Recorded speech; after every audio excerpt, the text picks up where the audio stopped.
অনেকেই জিমে গিয়ে একই দিনে চেস্ট, ট্রাইসেপস আর অ্যাপস করে, কিন্তু ঠিকভাবে না করায় চেস্ট গ্রো হয় না, স্ট্রেংথ বাড়ে না।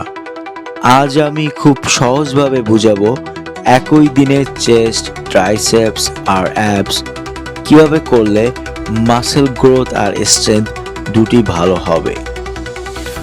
ওয়ার্কআউট শুধু এক্সারসাইজ করলেই হয় না, কোনটা আগে কোনটা পরে এটা জানাও জরুরি।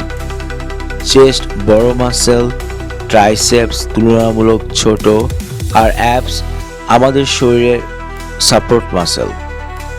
এই জিনিসটা মাথায় রাখলেই তোমার ওয়ার্কআউট অটোমেটিক্যালি ভালো হয়ে যাবে।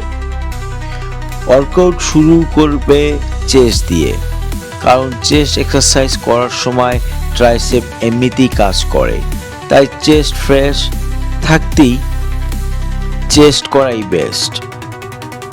আমি চেস্ট করি এভাবে: প্রথমে হেভি বেঞ্চ প্রেস স্ট্রেংথ বাড়ানোর জন্য, তারপর ইনক্লাইন ডাম্বেল প্রেস আপার চেস্টের জন্য, তারপর ডিক্লাইন বা machine press lower chest focus করতে, সবশেষ ক্যাবেল ফ্লাই পুরো স্ট্রিজ আর স্কুইজের জন্য।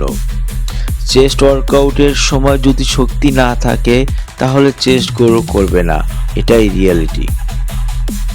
চেস্ট শেষ হলে তারপর ট্রাইসেপস, কারণ চেস্ট করার সময় ট্রাইসেপস আগেই একটু টায়ার্ড হয়ে যায়, তাই এখানে বেশি এক্সারসাইজ দরকার নেই, ঠিকভাবে করলেই এনাফ। আমি ট্রাইসেপস করি প্রথমে ক্লোজ গ্রিপ বেঞ্চ প্রেস স্ট্রেংথের জন্য, তারপর রোপ পুশ ডাউন পুরো এক্সটেনশন আর স্কুইজ, আর শেষে ওভারহেড এক্সটেনশন ট্রাইসেপসের লং হেড স্ট্রেংথ স্ট্রিচ করার জন্য। এখানে ওয়েট দেখানোর দরকার নেই, সোলো রিপ পুরো লক, এটাই আসল গ্রোথ। সবশেষে আমি অ্যাপস করি। অনেকে অ্যাপস দিয়ে ওয়ার্কআউট শুরু করে, এটাই সবচেয়ে বড় ভুল। অ্যাপস আগে করলে শরীর দুর্বল লাগে, হেভি প্রেস ঠিকমতো করা যায় না, তাই চেস্ট ট্রাইসেপস শেষ করে তারপরই অ্যাপস।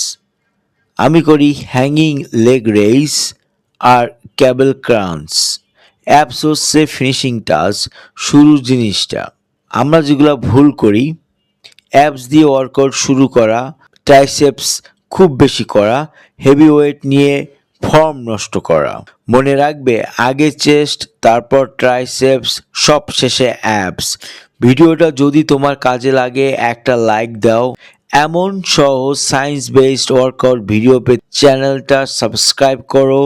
আর তুমি যদি চাও আমি পুরো চেস্ট ট্রাইসেপ ওয়ার্কআউট রুটিন নিয়ে আলাদা ভিডিও বানাবো, কমেন্ট করে জানাও।